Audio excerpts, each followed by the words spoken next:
Hey listener, it's Gabby the Real Estate Bae, and before you go any further with the episode, I want to personally invite you to join us for the Financial Diet. This diet is July 7th through August 5th. Now, it's a 21-day coaching cohort for serious high earners who are tired of wondering, where is all my money going? You have the income, you have the raises, you may even have the credit score, and on paper, you should be ready to invest. Yet when you look at the mindset, the financial habits, and the budgeting, and even the savings account, those things are not aligned with the next season.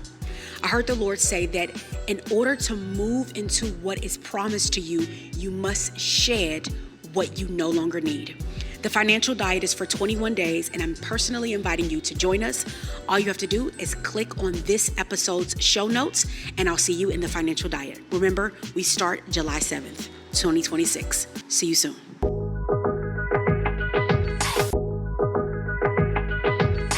I had to go and I had to deal with the unbelief, and the fruit of unbelief was fear. And that manifested as, do you think we'll find tenants? Do you think the cash flow will be okay? None of that was God. It was fear and it was unbelief, but it was disguised as wisdom and good stewardship. Good stewardship. Good stewardship.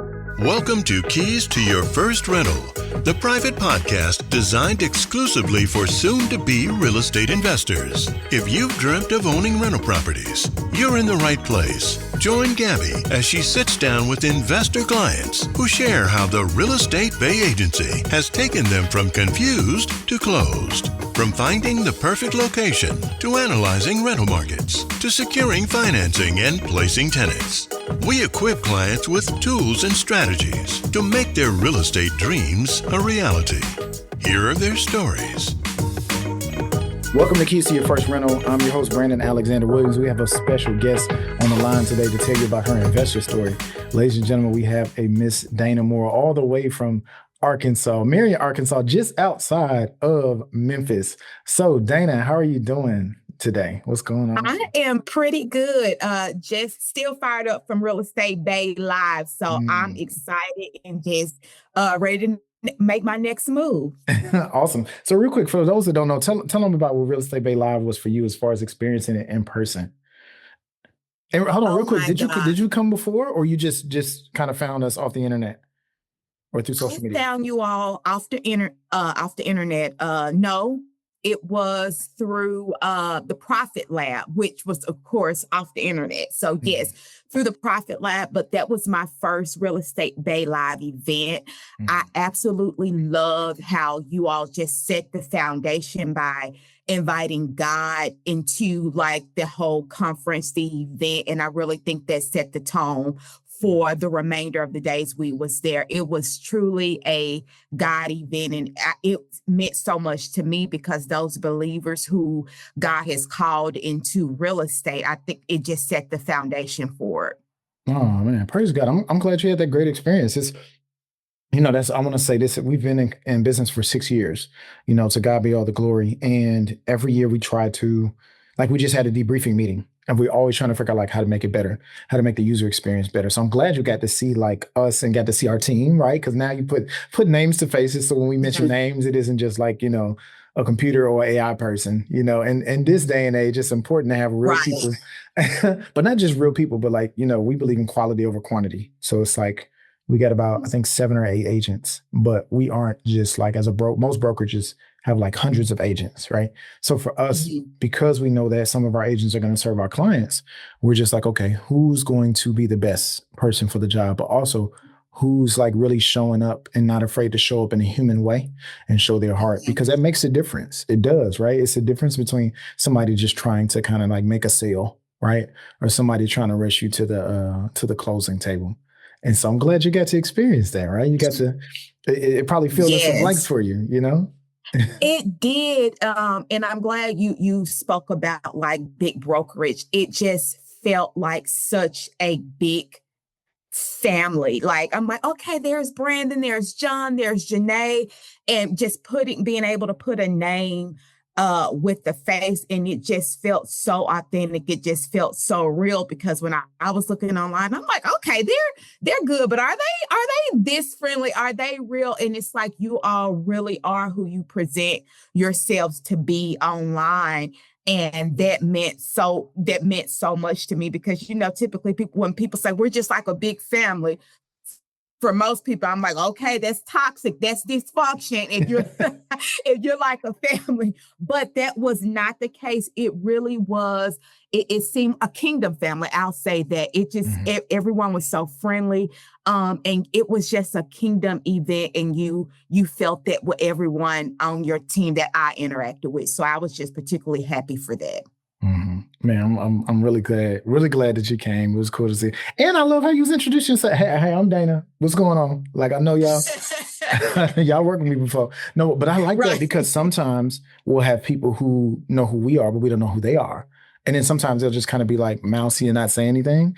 And then they're like, I was there. And then they post a photo. You're like, why did you introduce yourself? Because it's like, we've done business together. And so it's always a cool thing to see.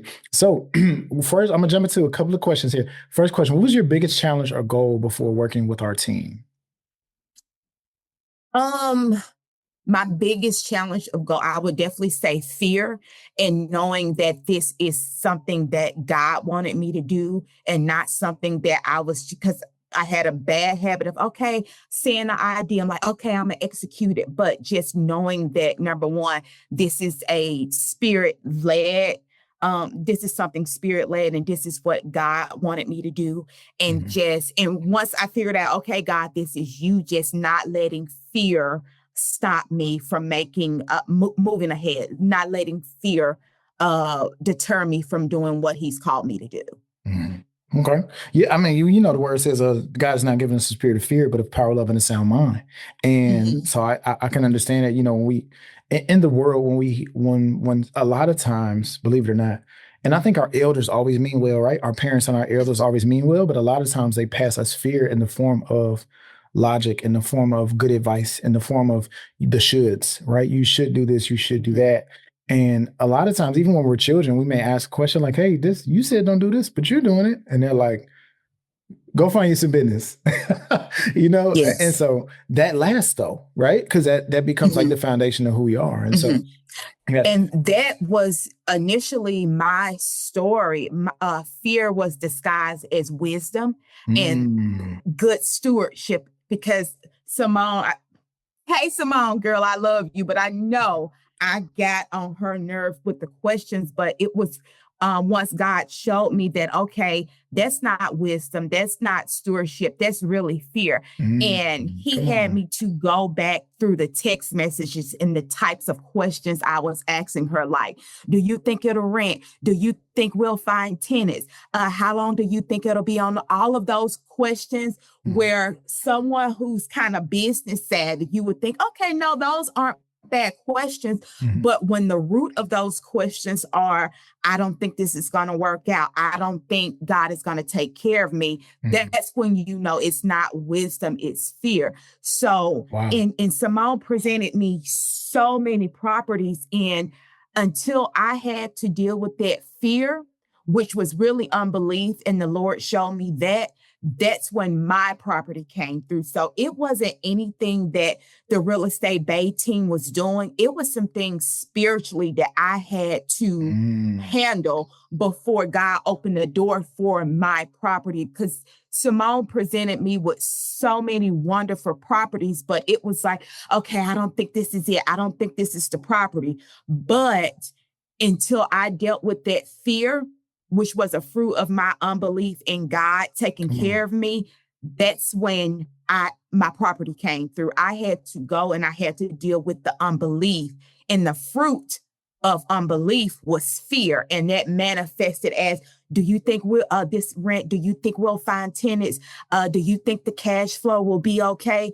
And none of that was God. It was fear and it was unbelief, but it was disguised as wisdom and good stewardship. I gotta let that breathe for a second. That's so good. Okay.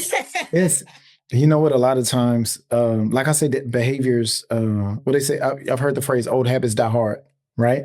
So it's like, if going back to like being taught this is a good practice. No different than as a young man being taught, open the door for your mother and your sisters and for women. Then it's like, imagine if something's being taught in that way, but it's wrong. In the environment that is being taught, we take it in as we're younger because we're like, oh, this makes sense.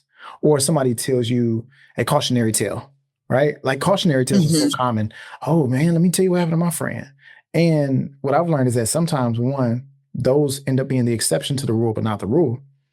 But two, a lot of times it's hearsay. It becomes something else that somebody, like didn't learn. So I'm very happy for you that you recognize it was that, because here's the thing: if the mindset isn't there, the Lord can bring you a bunch of blessings. He can throw anything at you. He can throw the kitchen sink at you, and you'd be like, you know what? I'm not sure if he's. I'm not sure what's going on. And so that's why sometimes we got to get in that quiet place, or sometimes it's after the fact. And I think it's even more beautiful when it's after the fact, because then you can tell the testimony like you just did right now, and there's humility in it, right? It wasn't, oh yeah, I knew everything. It worked out perfectly. It's like, no, I thought that this was a good way to do that. In my men's Bible study, somebody gave some language that I thought was so beautiful. They said, don't be discipled by fear. And sometimes like that fear can disciple us to where it's like, okay, what could I do to not get, to not, whatever, not fill in the blank, to not get caught, to not lose money, to not do this. And, our Lord can do exceedingly and abundantly. And so we were like, Lord, let me just get $1,000. And he's like, I got 100,000 over here. But if you can't see it, then it's like the parable of the talents, I put mine, I buried mine. I didn't multiply it. So it says here, you're originally from Marion, Arkansas. Okay. Yes. All right. Is that where you're originally from? Yes, that's about 5 minutes outside of Memphis, Tennessee. So yes, I currently live in Marion. Awesome. Grew up in West Memphis, Arkansas, but that's a jump, skip, and a rock throw away from Marion. So yes, I've been in this area majority of my life. So yes, love the small city living, but it's small enough to have access to a bigger city. So yes, I love it. Gotcha. Okay, cool. And so how many homes did you end up purchasing with us, and how many do you plan? What's your goal by the end of, let's say, this time next year, when we listen to this podcast a year from now? Okay. Let me tell you something. I'm listening. And I'm gonna go back to the fear at first. So I have one property with you all for now, but I have an upcoming phone call with Gabby to discuss scaling. So it's so important to not let fear, as you stated, disciple you. Because when I was going through the initial process, because in the Prophet Lab, Gabby was like, what type of property do you see yourself having? Property A, property B, property C. And I felt the Holy Spirit prompting me to do a property A, which was a full renovation. I did not have the faith to do that. I'm like, oh no, I need something already done. I needed a done door. But I now that I know it was the Holy Spirit prompting me to get the renovation property, I did not move, but I still got the property that I had the faith to believe, which is a wonderful property. And I love it. And God rewarded me with that for where I was at the moment. But my next property, God has already told me it's a renovation. I have the faith now to do a renovation. So I'm looking to at least have 2 by the end of the year. But from those 2, I want those to birth other properties. So I don't want to put a limit on how many properties I want. I know for this year, I'm seeing at least 2 for me, but my purpose and my plan is to keep scaling. Okay, got you. Yeah. No, I love that. I love that for you. And so let me ask you this: what made you choose to work with us instead of any other programs that you might have seen online? Your belief system. I knew I needed to link up with someone who was walking in faith because I knew I was scared, just to be honest. So I'm like, I need some riders. I need some people who are gonna be like, okay, Dana, let's go, and really to push me into the next movement and to propel me. So I knew I needed a team that would not partner with fear, and you all were perfect for that. All right. No, this is, thank you. We're very thankful for these compliments, but it's, when me and my wife started the company, I remember, our 3 core values are integrity, holistic investing, and execution. And so just to kind of go through that, like as a refresher, but also for those that are listening, integrity first is like, it's paramount. It's doing the right thing when nobody's looking, right? Because the Lord sees all. And so I'll be honest, when I was a young boy, I'm 40 now. When I was a young boy, I used to see people get in trouble and some people not get in trouble. And I used to think, well, okay, the goal is to, what can you get away with? And then as I got older, my character changed. But there was one thing that actually helped me to choose my wife, is that she had certain areas that she wouldn't budge in, and they were all centered around character traits, right? Good character. And so when we started this business, she's like, integrity is number one. Like, we're doing the right thing. And what I've learned is that, like, when you do the right thing, it's almost like nepotism, right? Like, imagine you got a granddaughter and you got a family business, and then they're like, who should we pick? And you're like, my granddaughter gets a job. And it's like, but this other person has more qualification. My granddaughter get the job because I say so. So when we do the right thing, we change the area in the world, and we change the experience of the client because we say so, because we aren't moving off of this thing. And we run into it a lot when we negotiate with sellers, right? Or sellers agents, because they think, oh, I'm gonna just do this and they're gonna give in. And it's like, no, we'll walk from the deal. If the sewer lateral is cracked and you won't fix it and you won't give us a credit, we're gonna walk from the deal. Like, okay. Or, oh, the roof is bad. Well, we gave you a discount already. That was the discount before we knew the roof was bad. Now you got to fix his roof. Well, the seller's not going to do that. He already came down 10,000. Okay, well, he can go back to market. And so when it comes to the integrity piece, it's big, and I'm happy, right? It's like betting. It's like doing the right thing. And then if something ever happens, you're like, I'm glad that I'm clean, like nothing to hide, Exactly. And then it has a residual effect on the company, but also on the clients. Because then the clients are like, you know what? I'm glad that I got the call that y'all found something or caught something. Because we even do, I don't know if you know, but we even do what we call proactive property audits. So every 6 months, we double check on the property outside of the property management company. So we look after them too. Oh, we look after them too. We check in with the tenant. Hey, is there any deferred maintenance? Are there anything going on with the property that you asked them to fix that they didn't get around to fixing? Because we also do know that sometimes tenants might be busy. So they're like, I forgot to go on the website and log in and tell them I need this fixed, right? But that's why we're that extra layer. So we like watching your back and watching your back, watching the person who's watching your back. We're watching their back too, right? It's like, who's going to watch? And so it's important that we do that. Maybe 3 years ago, there might have been one PM company we gave a chance, and we found out they weren't doing right by our clients. So we called the owner right away. Hey, the tenant said this, and this. Here's proof of it. 30 days later, they were with a new property management company. And that type of handling comes from, hey, PM company, we trusted you with this client. They aren't dollars. They're people. And they got families. They got plans for these investments, right? These are dollars that the Lord allowed them to make, right? These are inheritances, right? So no, it's not just whatever percentage you get as a property management company. So I love that about us. And then holistic investing is about like, okay, we are thinking about the tenant, because doing right by the tenant is doing right by you. Because we want your tenant to stay in the house. We're not going to be like, they said to fix the leak in the sink, but I don't want to pay that. So, well, we're going to get it fixed and we're going to send you a bill. You know what I'm saying? Right. Because that's the right thing to do. So moving right along, let me see what else I got. So tell us about your experience with Simone. So Simone was your realtor, right? And I had heard about you before I met you in person. So tell us about your experience with Simone, like how it was first meeting her to all the way through finding your property and all that. Look, this will answer that question. I call her my Simone. So she is my Simone, I absolutely loved working with her.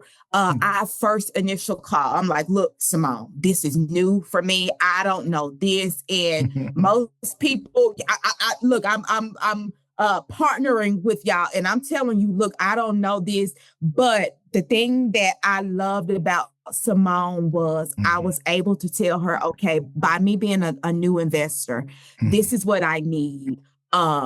If there's something changes, okay, Simone, you don't got to tell me all that. I trust you to take care of that. But I was able to have that initial call with her to tell her, like, hey, I'm scared. I don't know what this means. I don't know what this timeline looks like. So she was able to tell me, hey, this is what we typically do during this process. And like each house, like, I'm like, okay, Simone, I don't understand this. What does this word mean? So what is the typical timeline for this? And we were really able to build relationships based off, me being a new investor and like, hey, this may be too much information for me. I don't have the capacity to understand this now. Spend some time with me. Let me know what this means, because of course this is new for me. So what does this mean? I don't know what this means. And she would so graciously explain everything to me, because I know with there's advantages of having like a done door, like everything is already done for you. But I'm like, I want to be in on the process just because I'm new to this, to know what does this look like. But I'm Like you also want to trusting learn. you to do your job. You want to learn in the process. I want to learn. But I Gotcha. also recognize that you are the expert. So if I'm asking you a question on this and you're saying, Dana, I think this is good, I think we should go with this. Of course, by me, I'm going to defer to you because you're the expert, but I'm also expecting to learn from you too. And I think we had a perfect balance with this. And she's like, okay, Miss Dana, let me tell you about this and let me tell you about this. So I absolutely loved working with her, and she was able to break it down to me. I'm like, Simone, talk to me like I'm in the first grade. And for me, that was you all's integrity was so important, because if you have someone who's spending thousands of dollars and saying, hey, talk to me like I'm in the first grade, someone who is not operating in integrity could take that and just absolutely take advantage of someone who's a first time investor and who don't have, the knowledge. But she absolutely did not do that, so much to the point where I'm like, okay, I think my next property is going to be a renovation, because you all have just are leading the market for me in integrity and just saying, okay, Miss Dana. And Simone told me, Miss Dana, no, they're not going to do this. I think we need to walk. And I'm just like, also, you're not just trying to get money from me. Like you're saying, oh no, this is not it. If they're not willing to do this, we're just going to walk. So, like I said, you all really are a walking textbook for me on working with people and working with integrity. And I'm not just saying that, because I think there were two houses where Simone was like, Miss Dana, I think we should walk. And I'm like, how many realtors are telling people, okay, I think we should walk? Come on now. So that happened, and I'm like, my girl won me over. My girl won me over. So I absolutely love that. No, I love that for you. And it's always good to hear, as an owner, it's always good to hear that, the folks that work for you are doing right by the principles that you set forth, right? And the guidelines that you set forth. And then also taking it and running with it, right? Like we have a creed that we recite. A lot of people don't know this, some do, but those that are listening, we have a creed that we recite, a company creed, every Monday and every Wednesday. And we all gather around and we do like, it's in our morning huddle, right? It's like our morning meeting on Mondays and Thursdays. And it's something that we recite and we kind of like keep with us. And there's a line, hold on, let me pull it up because I want to read it verbatim. But there's a line in there where we talk about, and I think the Holy Spirit's telling me to read the whole thing. I'm gonna read the whole thing to you real quick, right? So it says, I will do everything as if I'm doing it unto the Lord. I'm gonna just stop right there. Hold on. That's just the first line, y'all. I will do everything as if I'm doing it unto the Lord. I will come up with projects and initiatives that keep making and save us money. I'll remember my tasks, projects, and anything I commit to. I will respond to every email. I will need little follow-up because I'm excellent at following through. I will go above and beyond what I believe is required of me. I will serve each team member and each client in excellence. I will never respond with I don't know. I will gain the answer and deliver to my colleagues in excellence and speed. I will not end the workday or go into the weekend with tasks that I could easily finish today with more focus and effort. If I have to do things like go to City Hall so a client's task is complete, I will do it. If I have to talk to a client more times in a day than what is normal, I will do it. I will be on time every day. I'll work my full 40 hours a week, never cheating the work week or clock. I will take weekly notes and meetings and review them daily so nothing is missing. I'm prepared to come to work with the task from the week before done.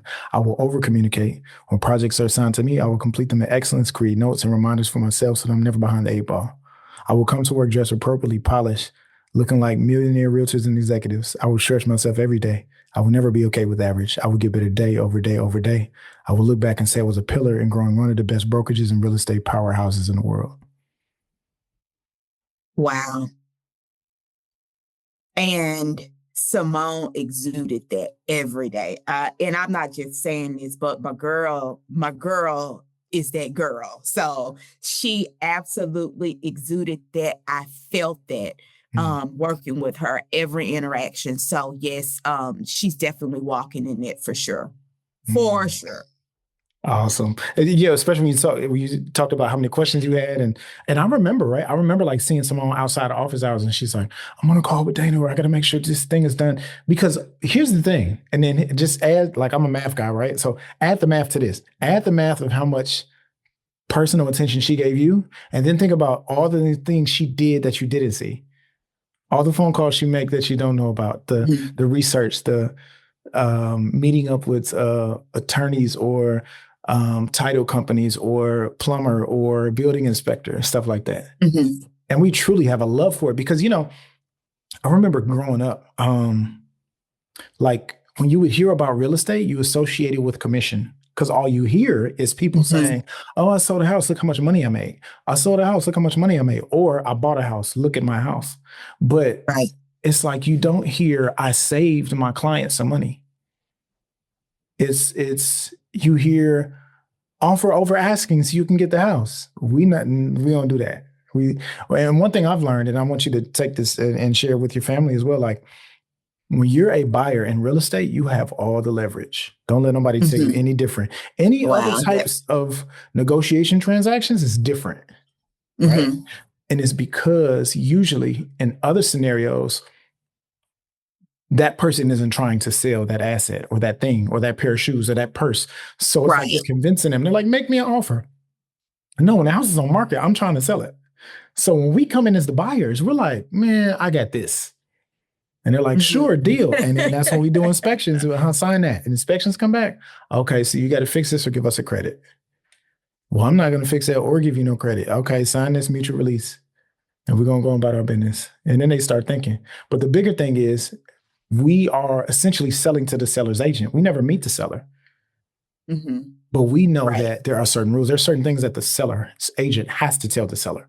If you write a personal letter, hey, here's a personal letter. This is why I like your property. This is why I want to buy it. They have to present it legally. It is illegal for them to not. Oh, wow. Oh, yeah. It's illegal for them to not present a deal or not present an offer letter to their seller. And it makes a difference. That's how me and Gabby got our first property. Because the property was on sale for $10,000. We gave them $10,500. We knew they were going to have a bunch of offers at asking, right? At asking price. And so we're like, people might ask over, but we want to give them a reason why to sell it to us and nobody else. And imagine if you're selling a house and somebody's like, hey, we don't own property. We want to. We're going to grow a company one day. And look at us now. Imagine if we could find that seller now. Hey, remember? Hey, you don't know me, but what's your first property? We know you're a realtor, but we don't know you. We bought our first property from you. We still have it. This is what it looks like now.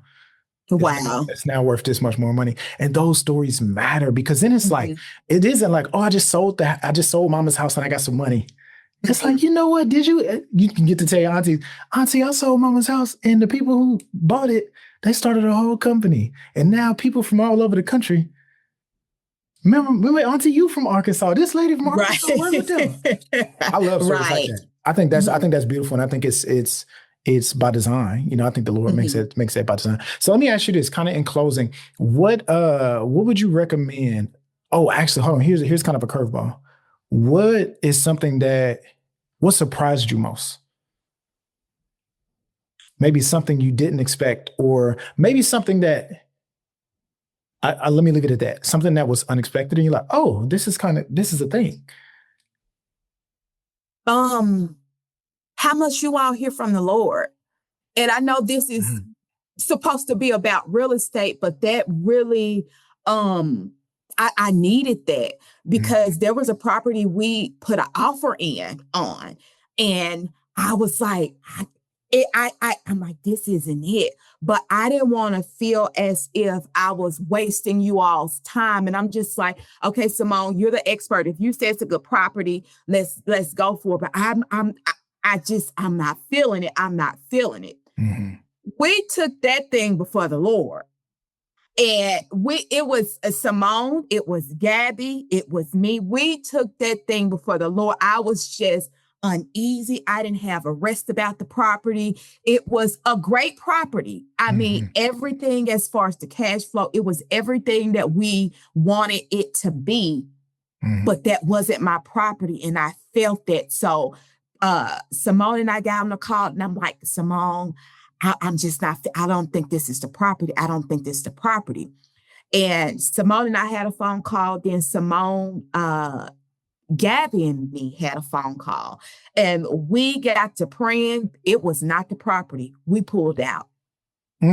We pulled out. So just having a team At once. at once, where you can come into agreement with, and I need some, to build that faith and just to agree with, it wasn't the property. It wasn't the property. We had to take that thing before the Lord. And during this whole process, I just kept having a prompt in my spirit that it's supposed to be, my home is supposed to be like my childhood home. My home is supposed to be like my childhood home. My home is supposed to be like my childhood home. And I just kept feeling that, and I'm like, this isn't it. This isn't it. But I don't want them to think that I'm wasting their time. And, one of the things that you all say, like, don't fall in love with a property. This is not your home. But now I know it was the Holy Spirit that was saying, it's just supposed to feel like home. Yeah. When you all presented me with the property I have now, Brandon, spitting image of my childhood home. Oh, wow. It looks exactly like my childhood home. Oh, Simone, we got to get a picture of that and try to do a side by side. I sent the awesome pictures. I think I sent the pictures to Simone, but yes, I'll send the pictures. The only difference is my childhood home roof is darker. It looks exactly like my childhood home. Simone sent me the property presentation. I didn't even look at it. I said, that's my house. Talk about a fleece. That's like the Gideon fleece. All right, I'm gonna put this out here, and when it rains, it's still gonna be dry. Yeah. Brandon, she sent the property. I didn't even look at the numbers. I just saw the picture, and I said, that's the house. That is the house.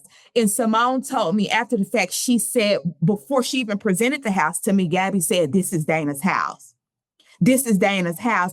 And Brandon, it was my house. I'm like, oh my God. And I just felt like there was a wink from God. Like, okay, you're hearing from me. They're hearing from me. Like, this is alignment. This is your property. And we closed on it. That's my property. And I absolutely love the house. Numbers were great. Like, it was my property. Oh man, I'm so happy for you with that. So in closing, let me ask you this. This is kind of like a final statement. What advice would you give somebody who's looking to buy their first investment property, whether they invest with us or not? What's some advice that you want to give to somebody out there listening that's like, I don't know, I think the Lord's telling me I should get my investment property. And it might be some other people that's like, oh, I think I want to work with Brandon and Gabby in a real estate bay agency. What would you tell those two people?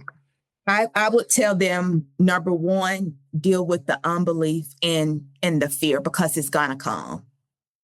It's going to come. The unbelief is going to come. The fear is going to come. So I was dealing with that, and I knew I was supposed to partner with you all, but nothing happened until I dealt with that fear and I dealt with that unbelief. So number one, whatever you have to deal with spiritually, deal with that thing spiritually, because nothing is going to be able to manifest in the physical until those spiritual issues are dealt with. Number two, make sure that you're seeking God on who you are supposed to partner with, because if whoever you walk in agreement with is detrimental to your success or your failure. I know I had seen Gabby years ago before God had even or before I even knew like he was calling me to real estate. I'm like, what's this girl doing banging against it? Like I had seen her years ago. And I don't know how it happened. And that's how I know it was God, because I can't even trace it. I honestly can't tell you how I got into the Prophet Lab.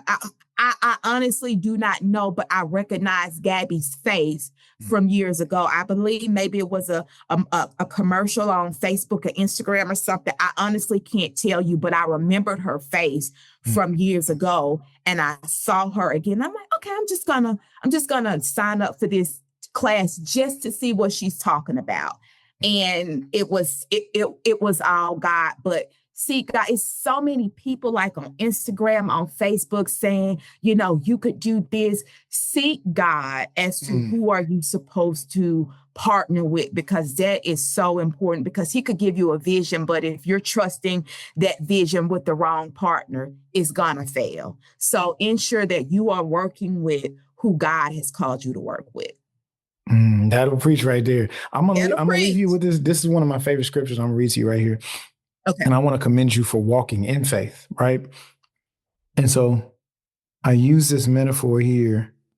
I'm gonna read the scripture. I'm gonna tell you this quick metaphor. It says James 2:17. In the same way, faith by itself, if it is not accompanied by action, is dead.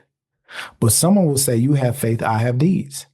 Show me your faith without deeds, and I will show you my faith by my deeds. I will show you my faith by my deeds. That thing is like, imagine, I'm going to use the granddaughter analogy. You got a granddaughter, you're like, all right, come on, baby, we getting ready to go. And she's like, yes, ma'am.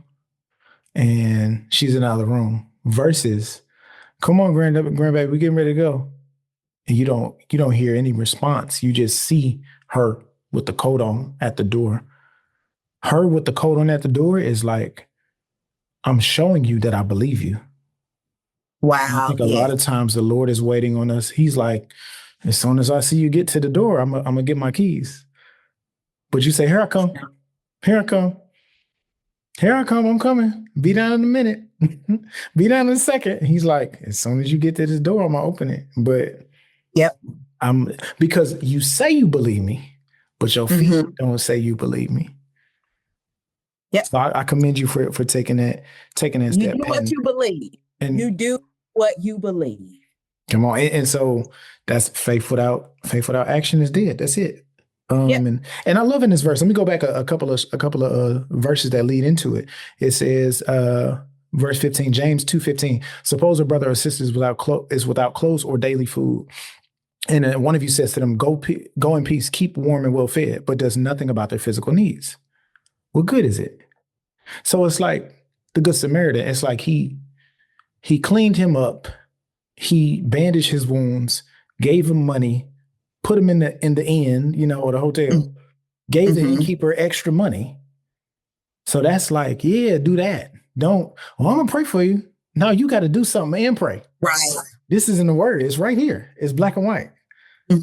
So, but the more I started reading the Bible, the more I started understanding, it's more context to that. But once again, if you don't read for yourself, then you will go off of, well, grandma say pray for him, so I'm just praying for him. It's like, but can you do something and pray? Because that's what the word said. The word say do something and pray. Because faith without works is dead. So I commend you for being obedient and doing the works along with your faith. And like I say, the Lord is rewarding you. He's like, look, I got more over here. And so I'm glad you came over. But until you came over here, you wouldn't know see what you had. Okay? Well, listen, God bless you. You have a great day. And thank you for joining us on Keys to Your First Rental podcast. This has been Miss Dana Moore from Arkansas. All right, y'all. Thank you for joining us here on this episode of Keys to Your First Rental. We hope you found these authentic stories from everyday people valuable and inspiring. If you know you're ready to get the keys to your first rental, we want to meet you. Head to www.workwithbay.com. Complete the quick intake form, and our team will review your details and set you up with next steps. That's it for now. Remember, the keys to your first rental are much closer than you think.